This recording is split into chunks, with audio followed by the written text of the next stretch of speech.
ఏ రాష్ట్రమైనా ఏ దేశమైనా అభివృద్ధి చెందాలి అంటే శాంతి భద్రతలు చాలా ముఖ్యం. ఏ దేశంలో శాంతి భద్రతలు ఉంటాయో, ఏ దేశంలో ప్రజలు ప్రశాంతంగా నిద్రపోగలుగుతారో, ఏ ప్రాంతంలో వ్యాపార సంస్థలు తమ సంస్థలలో ఉద్యోగస్తులకు రక్షణ కల్పించబడుతుందో ఆయా ప్రాంతాలు అభివృద్ధి పదం వైపు నడుస్తాయి. ఈనాడు తెలంగాణ రాష్ట్రము దేశానికే ఆదర్శంగా నిలబడి ప్రపంచ స్థాయి పెట్టుబడులను ఆకర్షించగలిగి మేము అధికారం చేపట్టిన 16 నెలల్లో విదేశీ పెట్టుబడులను దాదాపుగా 2,28,000 కోట్ల రూపాయల పెట్టుబడులను తెలంగాణ రాష్ట్రానికి ఆకర్షించగలిగినామంటే తెలంగాణ రాష్ట్రంలో శాంతి భద్రతలు 100% ప్రపంచ స్థాయిలో పోటీపడి అమలు చేస్తున్నాం. కాబట్టి ఈరోజు ప్రపంచ దిగ్గజ కంపెనీలైన అమెజాన్ లాంటి కంపెనీలు 60,000 కోట్ల రూపాయలు మన రాష్ట్రంలో పెట్టుబడులు పెట్టినాయి. ఈరోజు ఐటీ సంస్థలైనా ఫార్మా సంస్థలైనా విదేశాల నుంచి మన రాష్ట్రంలో పెట్టుబడులు పెడుతున్నారు అని అంటే ఈ రాష్ట్రం ప్రశాంతంగా, ఈ రాష్ట్రంలో శాంతి భద్రతలు ఉన్నాయి కాబట్టి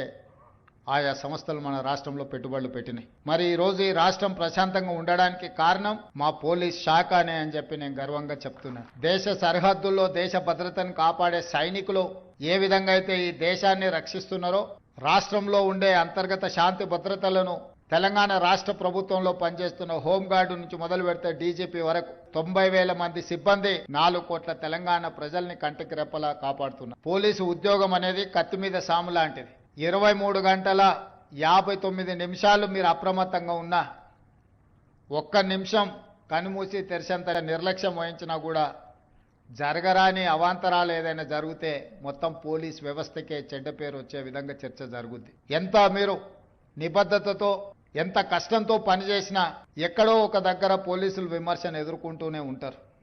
దానికి 1%, 2% మన శాఖలోనూ ఉన్న సిబ్బంది నిర్లక్ష్యమో అవగాహన లోపం వల్ల జరిగే చర్చలే అప్పుడప్పుడు పోలీసు సిబ్బంది మీద కొంత అనుమానాలను రేకెత్తించడానికి అవకాశం ఉన్నది. కానీ అలాంటి అనుమానాలు, అక్కడక్కడ జరిగే అవమానాలను కూడా దిగమింగుకొని ఉద్యోగ ధర్మంలో విధి నిర్వహణలో పోలీసులు 100% కష్టిస్తున్నారు. కాబట్టే ఈరోజు ప్రశాంతంగా తెలంగాణ రాష్ట్రం ఉన్నది అని చెప్పి నేను రాష్ట్ర ముఖ్యమంత్రిగా హోంశాఖ నా ఆధ్వర్యంలోనే ఉంది. ఈరోజు నేను అధికారికంగా